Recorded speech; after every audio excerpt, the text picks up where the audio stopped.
হাত দিয়ে ভাত খাচ্ছ? হাত দিয়ে ভাত খেতে হয়। শুকনা খাবার হলে সেটা দিয়ে ভালো হয়। তা তুমি ডাল রান্না করলে সেটা দিয়ে তুমি ভাত খেতে চাও। এই যে এখানে লেগে আছে, এই যে দর্শক একজন, ওই যে একজন দর্শক, ওই দর্শক লুকাইছে। কিভাবে খাও দেখাও, কিভাবে খাও হাত দিয়ে। হ্যাঁ দেখি।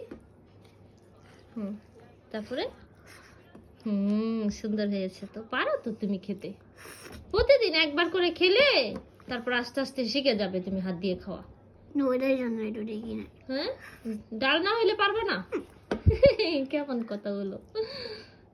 প্রতিদিন তুমি মা যা যা রান্না করবে যে কোনো একটা দিয়ে প্রতিদিন একবার করে খাবে, তাহলে তুমি শিখে যাবে হাত দিয়ে খাওয়া।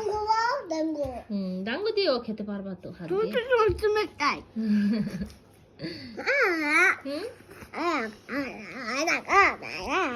তুমি ডাল দিয়ে ভাত খাবে, আমি তোমাকে খাইয়ে দিব, তাইলে? ও এটা করবা? আচ্ছা দাঁড়া দিচ্ছি। তুমি আস্তে আস্তে খাও, হ্যাঁ সুন্দর করে খাও।